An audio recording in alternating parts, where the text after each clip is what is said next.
Boa tarde, meus irmãos. Sejam todos bem-vindos à nossa casa de oração e trabalho. Na tarde de hoje, como está já no nosso roteiro da casa, nós fazemos o estudo do Evangelho. E nós convidamos a nossa irmã Sueli Calazans, do Cenáculo Espírita Casa de Maria, localizada em Campo Grande. E o tema do Evangelho é: ninguém pode ver o reino de Deus se não nascer de novo. É o capítulo 4. Solicitamos dos presentes a gentileza de desligarem seus celulares, e os irmãos passistas só precisam sair para a sala de passes após a palestra, no momento dos avisos finais. Para darmos início ao nosso trabalho, vamos elevar o nosso pensamento ao nosso Mestre Jesus e darmos por iniciado a reunião através da nossa prece. Jesus, Mestre amigo, nosso irmão maior, aqui estamos, Senhor, para ouvir o ensinamento do Teu Evangelho, a doutrina consoladora que nos prometeste, que nos libertará, porque ela é verdade e é vida. Que possamos, Mestre, com a Tua assistência, ter ouvidos de ouvir, e os nossos espíritos sejam abertos com toda a boa vontade, para que esses ensinamentos possam encontrar refúgio no nosso coração e nos nossos espíritos. Pedimos também a assistência amiga do Dr. Bezerra de Menezes e a sua equipe espiritual, que sempre nos assiste, está presente conosco em todos os nossos trabalhos. E assim sendo, Mestre amigo, na certeza da Tua presença amiga e amorosa aqui entre nós, te pedimos permissão para iniciarmos o estudo da tarde de hoje. Que assim seja.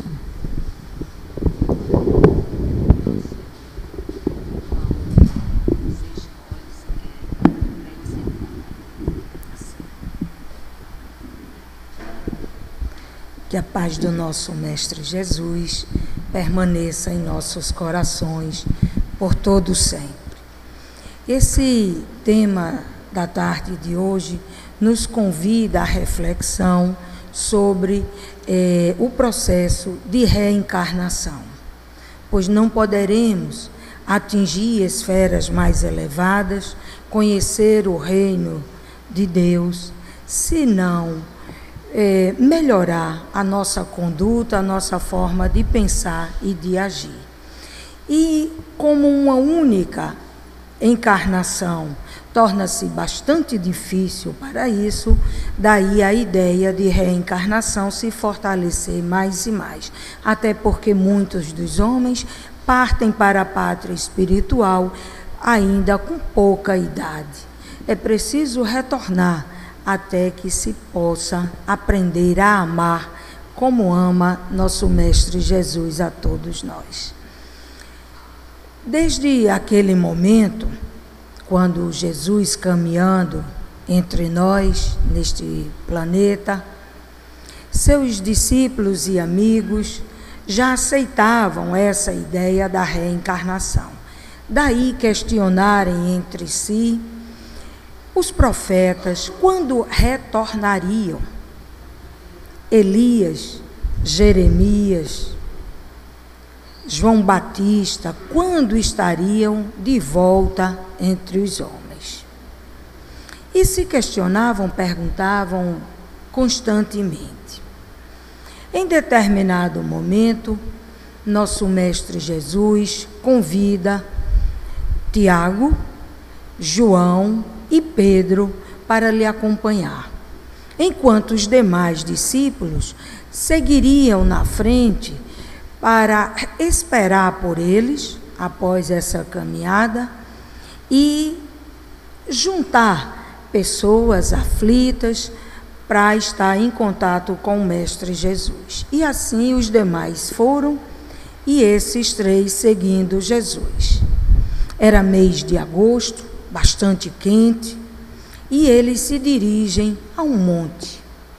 o Monte Tabor. E seguem os 4.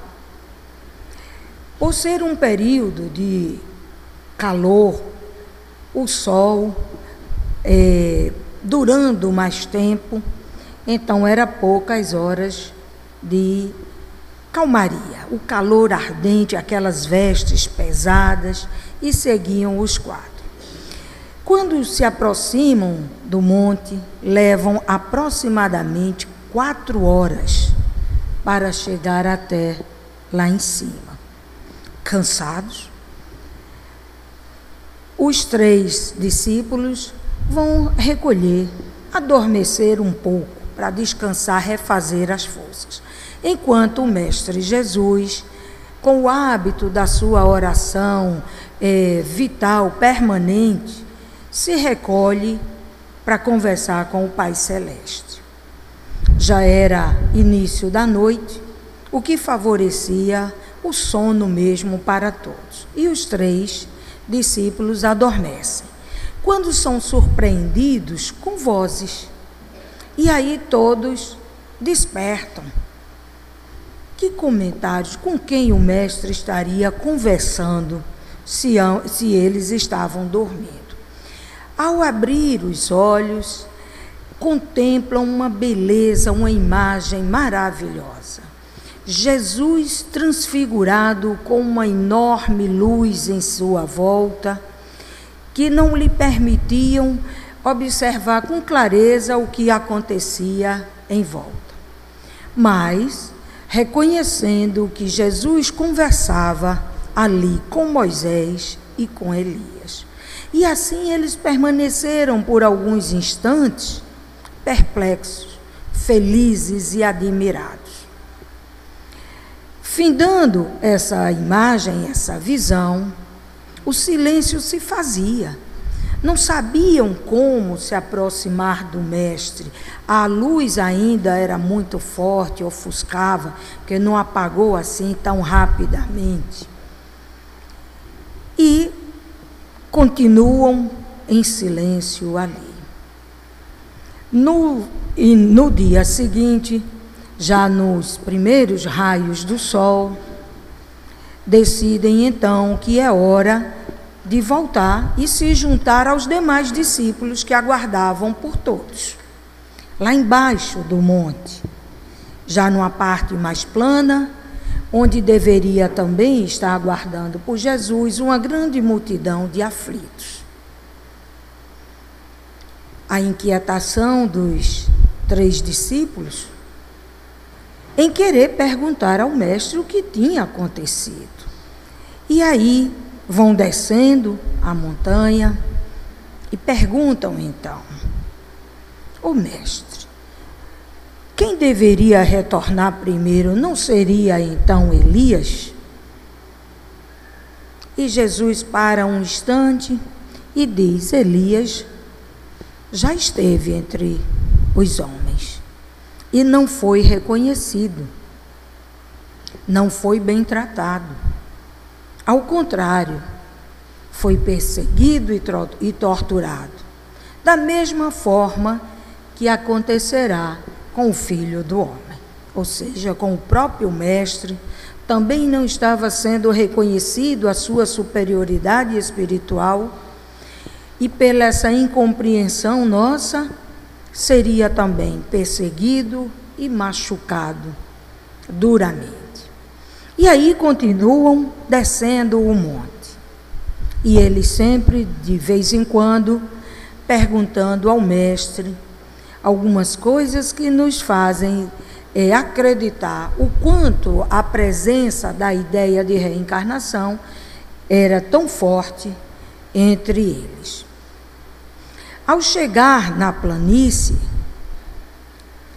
Jesus, contemplando ali aquela multidão de irmãos que lhe aguardavam, quando um pai, trazendo um filho, quase criança ainda, por volta dos 12 anos de idade, aflito, se joga aos pés do mestre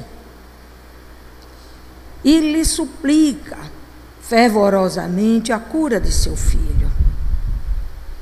que ora caía para o fogo, ora caía para o lado, para a água, com convulsões. E Jesus cuida daquele pai e daquela criança, afastando esse espírito perseguidor dessa criança. E ali fica aliviado aquele menino e o pai, que já não tem mais que ter tamanha preocupação. E então, Jesus lhe pergunta: enquanto o Senhor aguardava a nossa presença, não procuraram os outros, os discípulos que estavam ali? Todos os demais eram 12, ele só estava acompanhado de 3, então 9 estavam ali, auxiliando aqueles irmãos. Já procurei desde ontem, mas nada conseguiram fazer. Por isso aguardamos por ti, Senhor. E aí foi feliz esse pai e essa criança. E no final, depois de tanto socorro, não é, tanta proteção que o mestre ofereceu a todos, os discípulos se aproximam, meio que intimidados, e perguntam a Jesus: não nos ensinaste tudo então, Senhor? Porque com uma simples imposição de mãos ou uma ordem, tu promove o bem-estar, o alívio às aflições dessas criaturas. Quando desde ontem todos nós reunidos, nada conseguimos fazer por essa criança. E Jesus então, carinhosamente, pergunta de forma firme, é verdade, mas com extremo carinho: até quando precisará estar encarnado entre eles? Porque os demais, com a sua pouca fé, nada podiam fazer. E ele então explica que é preciso o jejum das paixões, o vigiai das nossas inclinações grosseiras e o hábito da oração diuturna. Mas essa oração diuturna não consiste só na oração verbal, mas na oração verbal, mental e vital, que é essa onde a nossa conduta já é uma oração em louvor ao Pai Celeste. Porque eles haviam perguntado o que precisaria fazer para poder ter o mesmo dom, a mesma força do Mestre Jesus. Mas, quando se reuniam para aguardar Jesus, não era apenas um dia e todos seguiam. Imagine que muitos caminhavam a pé, se deslocando de suas regiões para se ajuntar aos outros em determinado local onde se aguardava a presença de Jesus. Assim, muitos chegavam no início do dia, outros no meio, os outros já no final da tarde. Por isso mesmo, eles armavam cabanas e ficavam recolhidos para que no dia seguinte o mestre continuasse a assistir a todos os aflitos. E assim é a conduta do nosso mestre até hoje. Onde há algum aflito, lá ele está entre todos. Num outro momento de passagem também que lembra a reencarnação,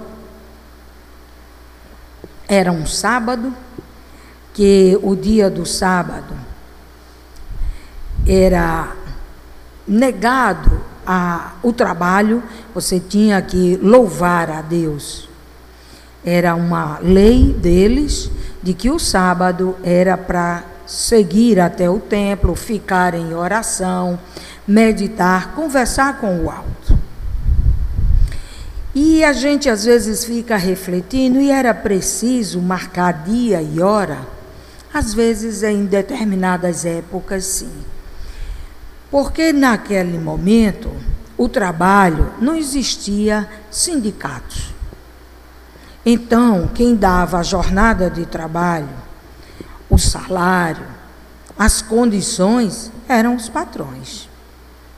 E dependendo de alguns trabalhadores, eles tinham uma jornada com mais de 16 horas por dia, sem intervalo, com uma única refeição, insuficiente em termos nutricionais, e que um salário que nem sempre existia.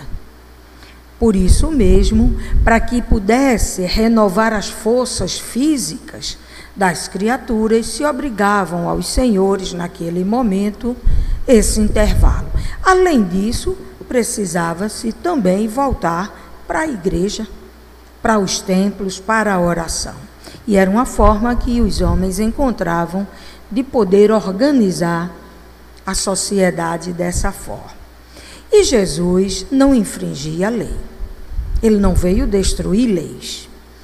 E assim, nos momentos de sábados, ele também se recolhia aos templos para fazer as suas orações. Em alguns momentos, ele até usava a palavra. Lhe era concedido um espaço e ele falava também das coisas do Pai. E em muitos sábados, mas um deles, ele se afasta com os seus discípulos e segue para atender aos aflitos em volta. E ali era alvo de críticas, mas ele não negaria cuidar de um semelhante. Quando ele vai passando com os seus discípulos entre a multidão que ele aguardava, lá num canto avistava-se um cego de nascença,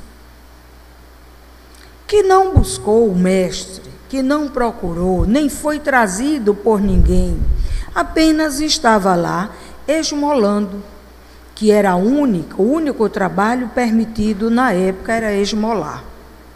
Outro qualquer não lhe seria permitido. E por que o de esmolar? Porque se você não recebesse, naquele dia também poderia ficar sem comer, sem alimentos. E assim as leis dos homens naquela época permitiam isso. E lá estava esse cego, aguardando a caridade de alguém que lhe pudesse ofertar algo. E Jesus então se dirige até ele,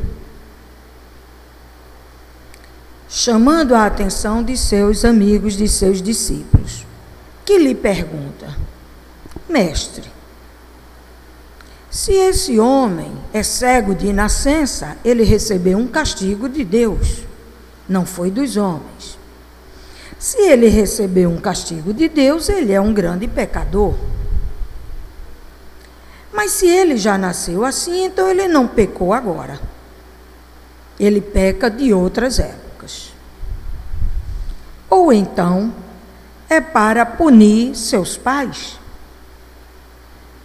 Como é que se explica essa prova, essa dificuldade desse irmão? E o Mestre Jesus então diz: esse homem está dessa forma não por ter pecado nessa, nem para punir seus pais, pois não se pode pagar o erro de alguém. Cada um responderá pelas suas próprias falhas, pelos seus próprios erros. E Jesus se aproxima desse homem, cospe no chão, recolhe um pouco da areia, faz um lodo, uma substância na mão e passa sobre a visão desse homem. E ao colocar na visão essa luz, faz limpar os olhos do cego e ele passa a enxergar. E Jesus diz a ele: vai e limpa, se banha, e vai com o teu testemunho mostrar aos demais as bênçãos que recebeste. Nem os próprios pais desse cego conseguiram entender ou acreditar em tamanha força. E questionado pelos sacerdotes dali, quem havia feito isso, como teria acontecido, os pais se assustaram, pois sabia que se ouviam falar muito de Jesus, mas que Jesus contrariava os senhores da lei da época, e ele temia falar bem de Jesus. E mal não conseguiria falar que Jesus só lhe tinha trazido bem. Então, assustados, diz: olha, ele já é de maior, já podem questionar a ele próprio. E aí se apresenta esse cego nos templos e se mostra enxergando, vendo. E como todos sabiam que ele era cego de nascença, se surpreende e perguntam, fazem um questionário, um interrogatório, e ele então diz que havia sido o Mestre Jesus que o tinha libertado dessa prova que para as ciências dos homens e para os sacerdotes era impossível, que de tudo já tinham feito e nada tinha conseguido para libertar nosso irmão. E com essas passagens a gente observa o quanto nosso Mestre Jesus já falava da reencarnação. E voltando ainda a esse cego, eles perguntavam, os discípulos: mas como então? Qual a causa da miséria dos homens?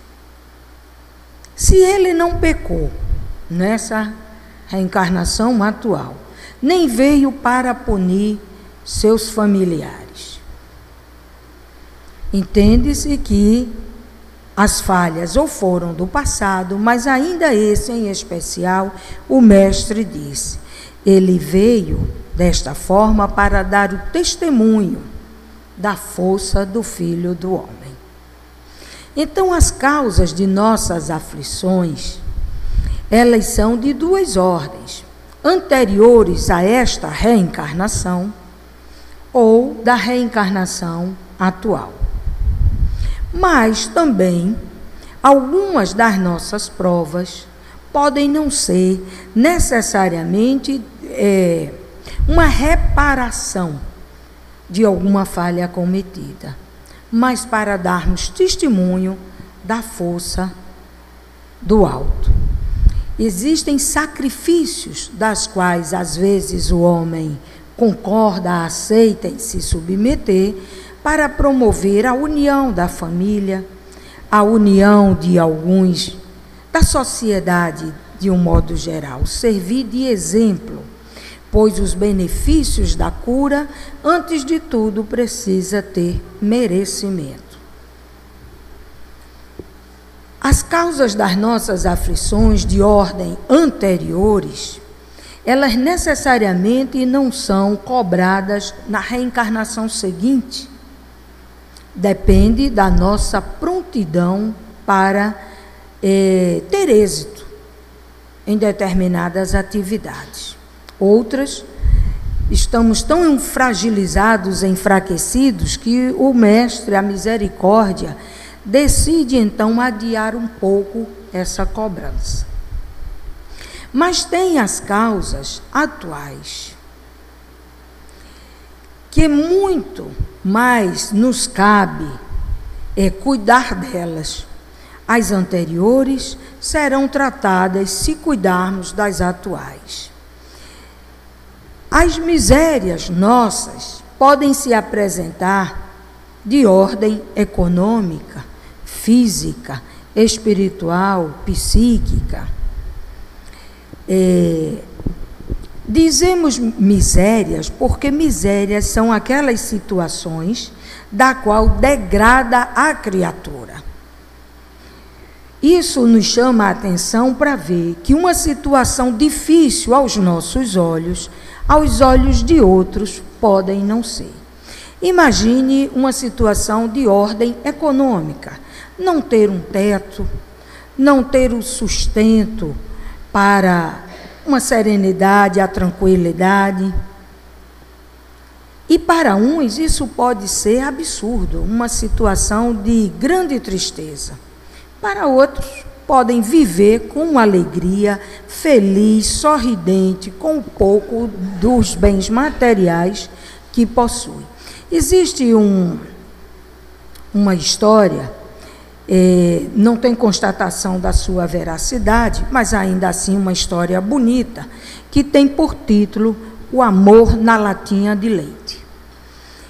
Duas crianças, aproximadamente um por volta de 3 anos, um outro já com uns 7, 8 anos de idade, de dificuldades econômicas, morando em condições de grande penúria, e que sua mãe, enferma, não tendo condições sequer de lhe oferecer o sustento, logo ao raiar do dia, dizia para as duas crianças, 2 meninos: olhe, vão procurar comida, vão buscar alimentos aí fora. E eles saíam, só de calção, sem camisa, descalços, batendo de porta em porta. Olha, me arranja aí o que comer. E muitos, vendo aquilo, lembravam: esses infelizes merecem essa prova difícil, vai ver que foram muito cruéis em outras reencarnações. E batia aqui e acolá: você trouxe alguma vasilha para eu lhe botar comida? Não, não trouxe nada não. Então não tem não. Além de tudo é preguiçoso, nem uma panelinha, uma coisa atrás. E de repente batem numa casa e a senhora vem olhando para as duas crianças famintas, diz: olha, eu só tenho um pouco de leite, vou colocar numa latinha e dar para que vocês dividam. E a senhora vem então com meia latinha, tipo uma lata de leite ninho, metade de leite, e dá para o mais velho. O mais velho, ao olhar aquilo, pensa: é pouco para dividir para 2. Aí senta com o irmão menor na calçada e diz: olha, bebe um pouco do leite. Mas muito felizes eles. E o menor faz: não, você é o mais velho, então você é quem tem que beber primeiro. Aí o mais velho, entendendo a situação, encosta a lata de leite na boca, só que não bebe, deixa apenas molhar os lábios. E diz: ah, está muito gostoso esse leite, olha, agora eu estou forte, agora é a sua vez, meu irmão. E o menino bebe, quase bebendo a lata toda, olha, faz: agora é tudo de novo. E entrega para o mais velho, que repete o mesmo ato, só de molhar os lábios. E assim a criança menor bebeu todo o leite. E felizes ficaram.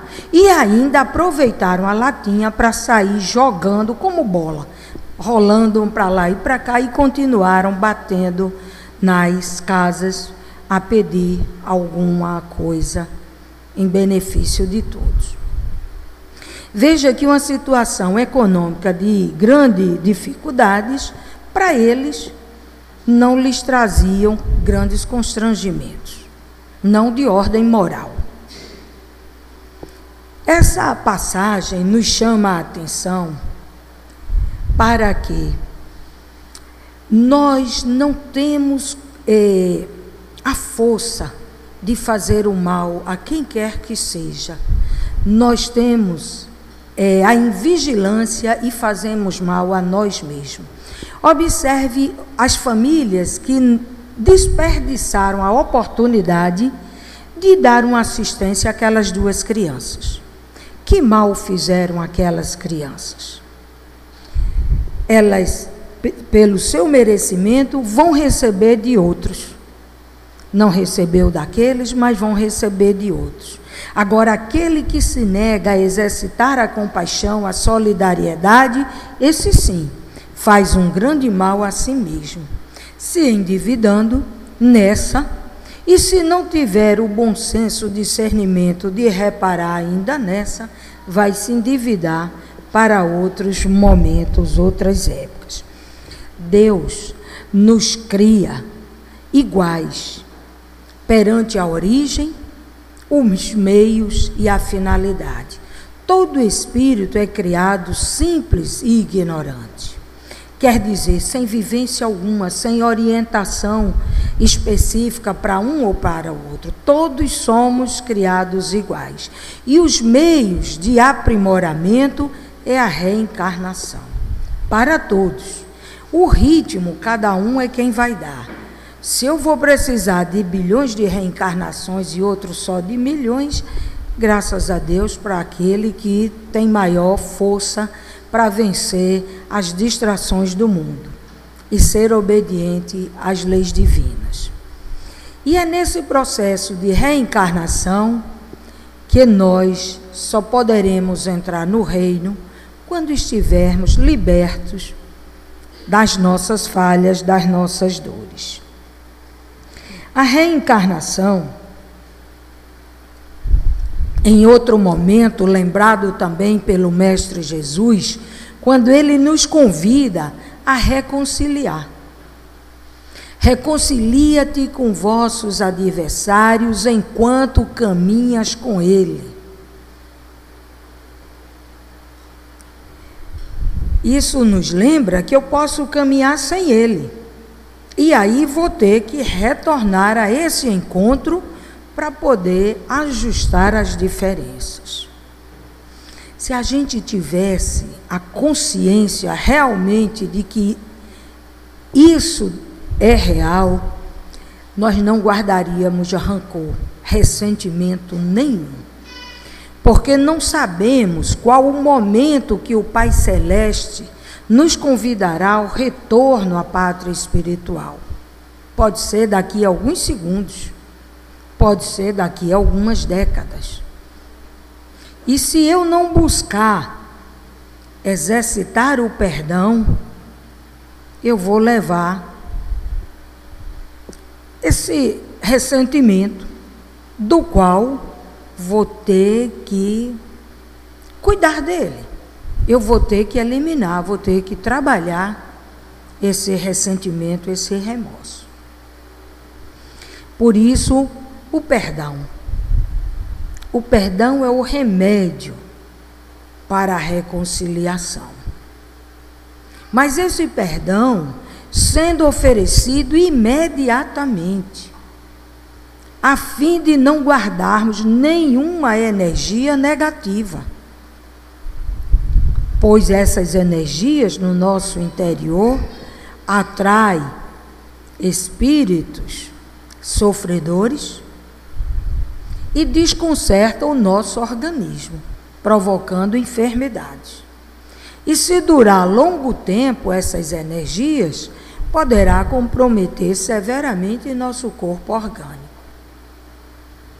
E essa é mais uma passagem onde Jesus nos convida à reconciliação.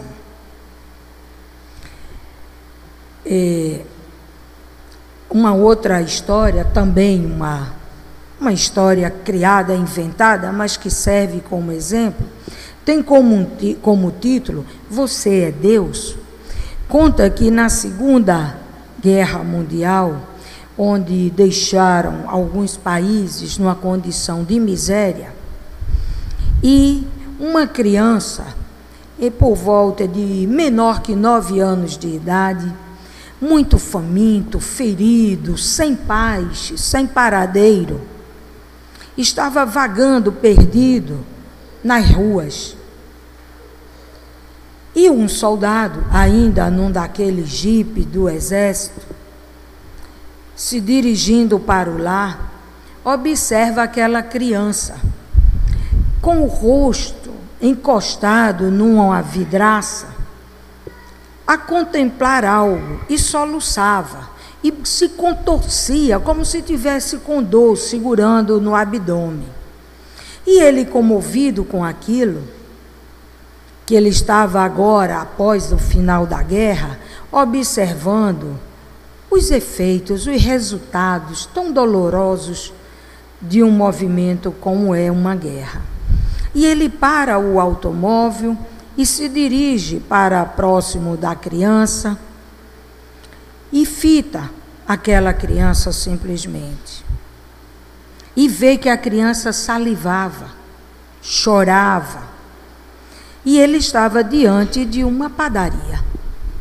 Ele estava observando o padeiro lá fazendo as massas do pão, fazendo as coisas. Então esse soldado entra e compra lá umas 10 roscas bonitas, enfeitadas que estavam por lá, e alguns pães, e entrega à criança, que feliz, num sorriso, abre logo o saco e começa a comer. E esse soldado se retira e pensa em Deus e diz: sei que não basta, mas é uma forma de eu reparar, me reconciliar com o meu semelhante por ter contribuído de alguma forma com esse mal social. E vai se afastando para o automóvel. Quando a criança corre e lhe puxa a farda e diz: deixa eu perguntar só uma coisa, você é Deus? E aí ele se comove, chora e fica ali por um tempo. Aí fim da história. Tamanho é o remorso, o arrependimento por ter de alguma forma contribuído. Então que a gente reconcilie com os nossos adversários, corrigindo nossas falhas enquanto caminhemos com ele, para que não tenhamos provas e expiações mais duras. Ainda o Mestre Jesus nos lembrando, naquela passagem: nenhuma ovelha confiada a mim ficará perdida. Nessa passagem também nos convida a lembrar da reencarnação versus o progresso. Aquelas ovelhas que já seguiam o Mestre Jesus, estavam ali em 100, uma delas, cansadas de seguir aquele caminho, cansada de obedecer a ordem do seu pastor, resolve se distrair e seguir para outro caminho, onde ele próprio faça as suas leis, onde não tenha que seguir orientação nenhuma e deixar apenas que suas inclinações sejam mais fortes.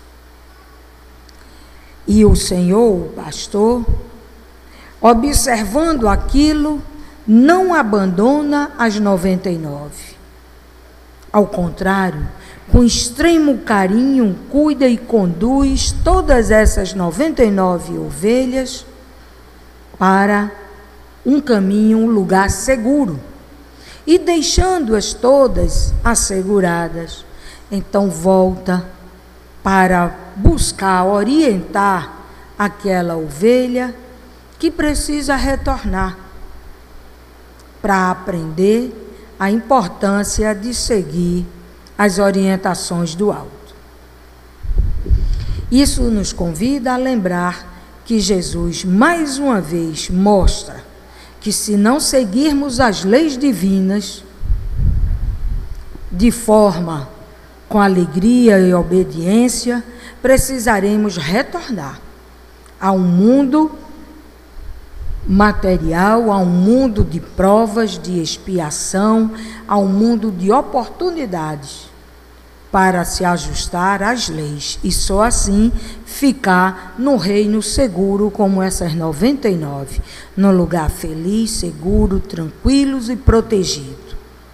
E enquanto não aprender a obedecer, voltando-se, desviando, se afastando desse reino de Deus. Outro momento que lembra da reencarnação é quando a gente busca voltar o olhar para os grupos familiares, a reorganização familiar. Alguns grupos a gente pode perceber com maior clareza, outros nem tanto. Algumas famílias se unem consanguineamente numa programação reencarnatória de extrema beleza, pensem que para um único ser, um único espírito se utilizar de um corpo material, às vezes são mais de 200 espíritos superiores a trabalhar naquele processo reencarnatório. Desde estudando as necessidades espirituais a serem desenvolvidas, as pessoas que podem auxiliá-lo na Terra, os desafetos que vão ser revistos, eliminados, há toda uma programação de extrema beleza e assistência espiritual. Mas algumas famílias são unidas para dar continuidade às suas missões, às suas tarefas já iniciadas. Então a gente vê uma harmonia perfeita, trabalham em grupo, é o casal, são os filhos, todos voltados com um único objetivo daquela prosperidade, seja no campo espiritual, seja no campo material, mas todos trabalham. Às vezes é uma família de origem humilde, mas que o pai desde cedo se esforçou e começa a trabalhar e a companheira ajuda e os filhos vão começando, daqui a pouco é uma grande empresa onde todos têm a obrigação de sustentar, porque quando vão se dar conta, já são mais de 300 famílias que eles sustentam com trabalho. E que por isso mesmo a família tem que permanecer unida para que esses 300 trabalhadores, famílias, não venham a perder o seu salário. E aí a gente observa que o que uniu essa família é o cumprimento do dever, é a consciência de saber que unidos podem vencer.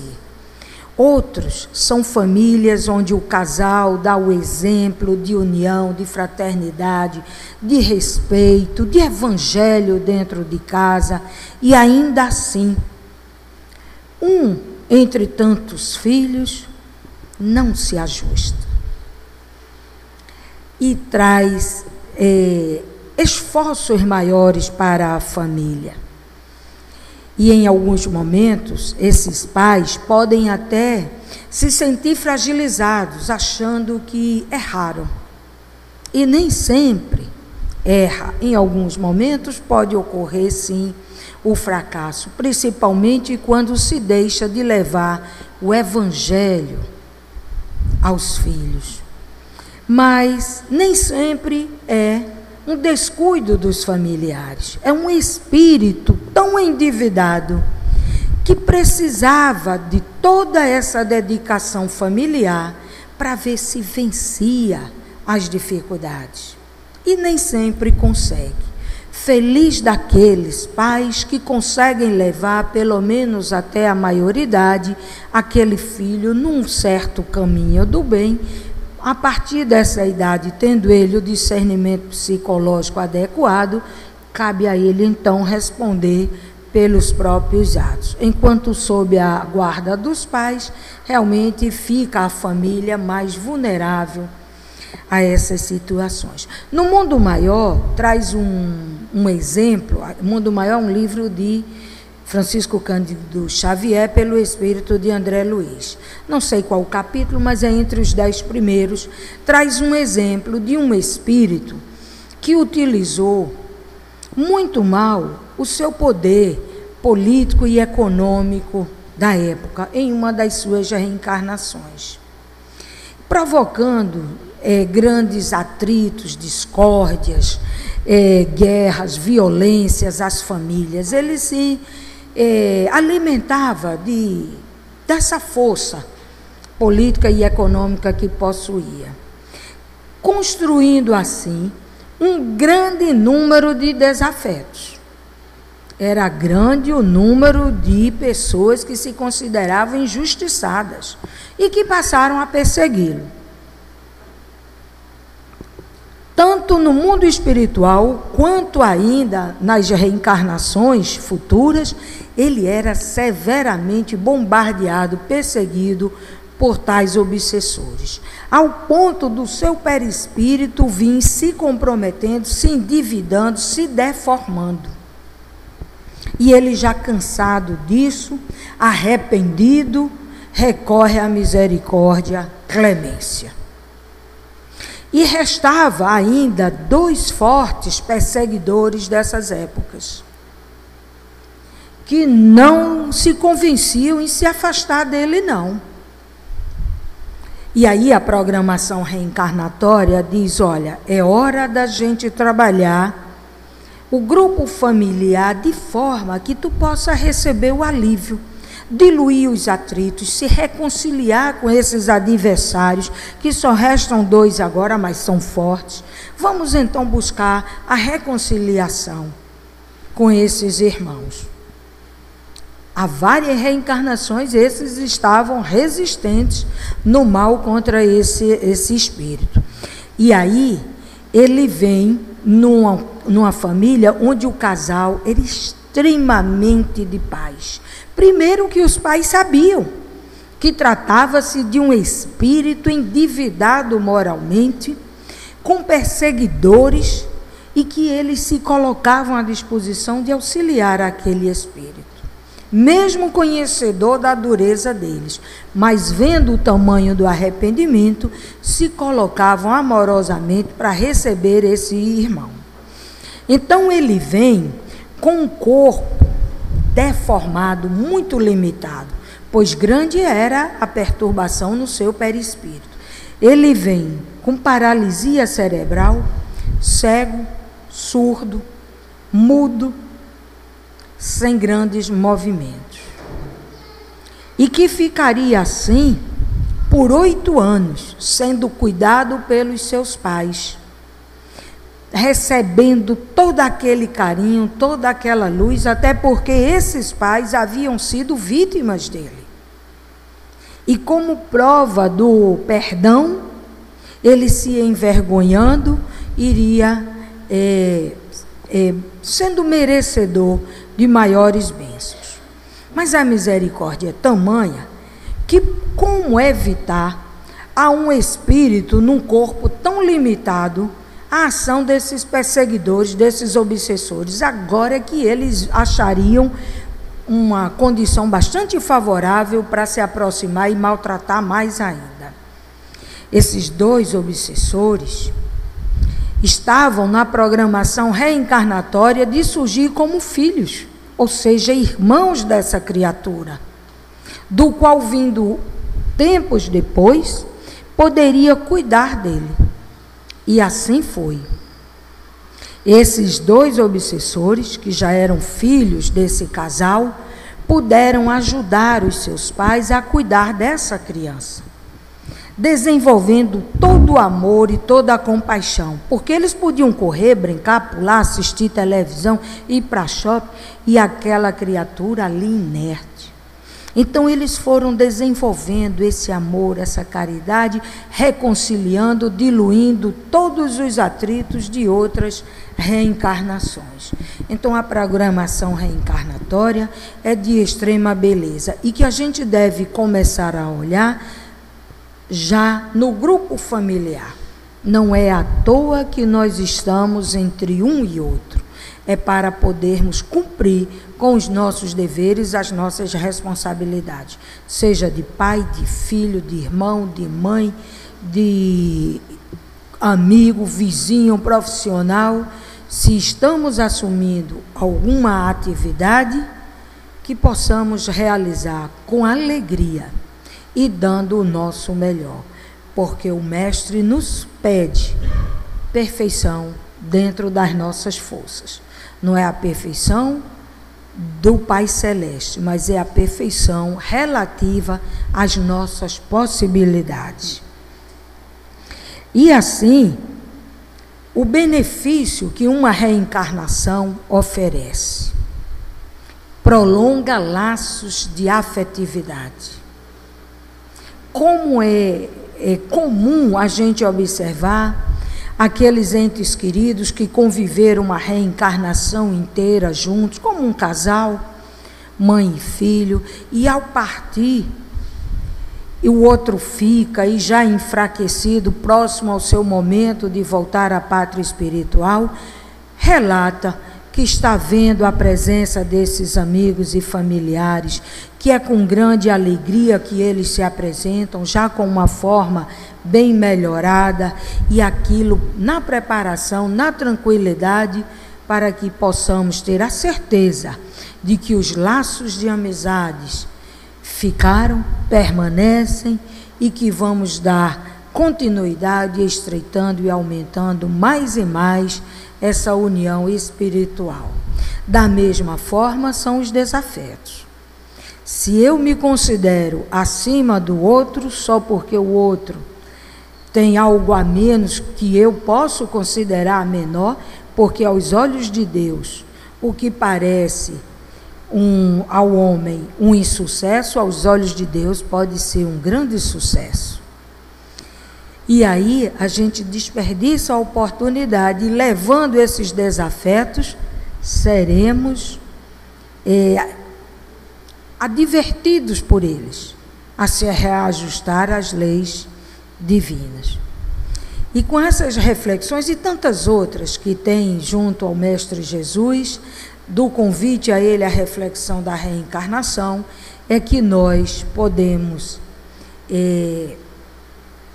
entender que não existe outra forma de chegar a esferas felizes, a mundos melhores, ao céu, se não for renascendo tantas vezes, até que nos tornemos espíritos puros.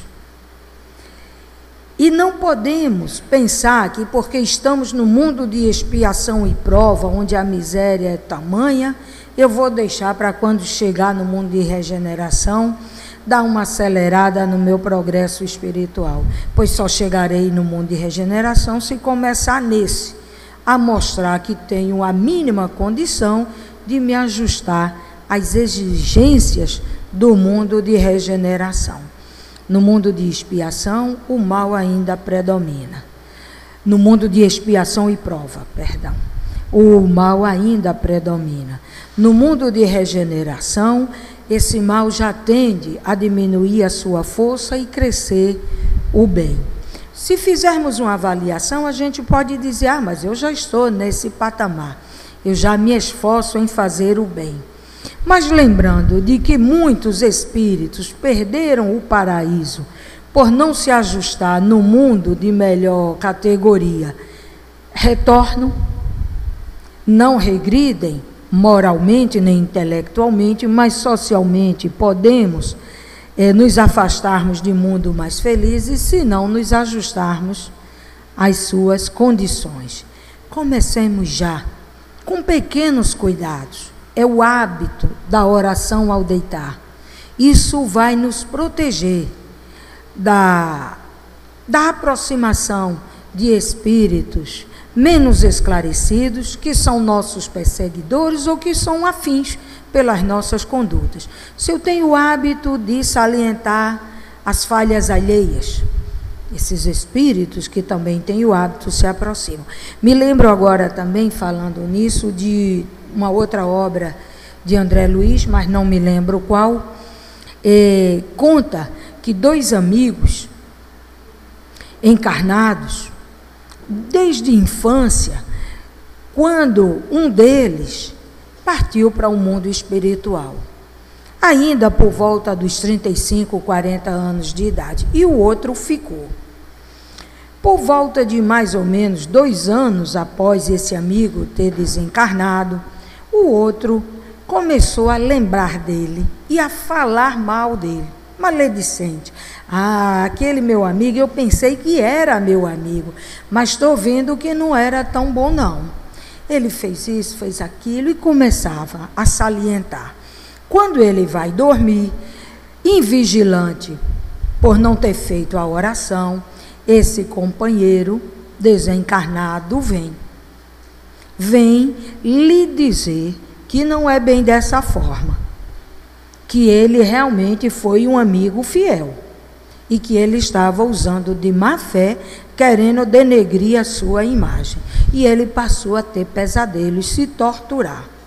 Então, que possamos criar o hábito da oração ao deitar, pedindo ao Pai Celeste a misericórdia que encaminhe todas as almas, alivie nossas aflições, orar ao despertar, por estarmos recebendo mais um dia para praticar o bem.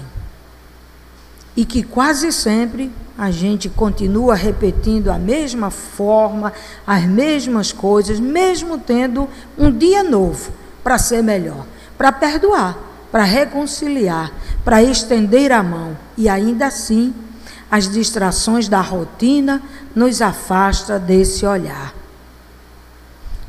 Que possamos criar o hábito de vigiar os pensamentos. Se esses pensamentos não forem de acordo com as orientações do Cristo, também não serve para nós. E que possamos seguir Jesus para poder merecer estar entre as ovelhas guardadas no paraíso. Muita paz, muito obrigado, e que Jesus permaneça no coração de todos.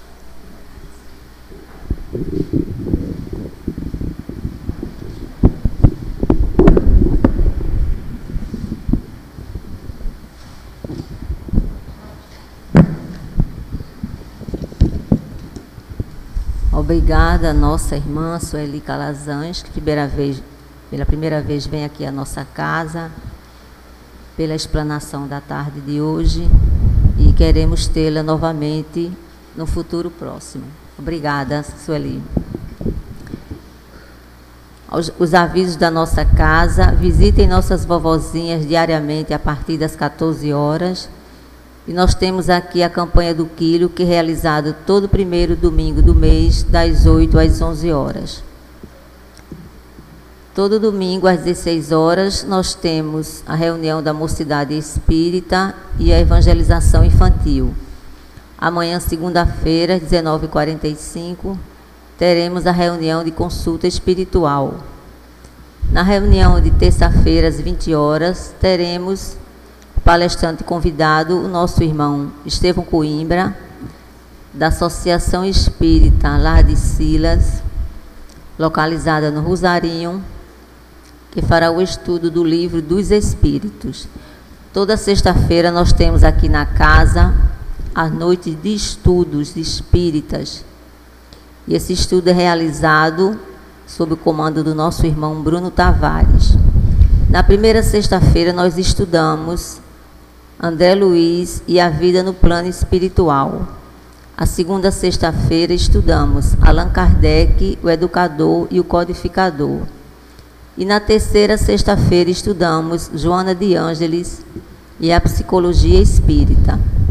Esse estudo é muito interessante, todos compareçam às sexta-feira, às 20 horas.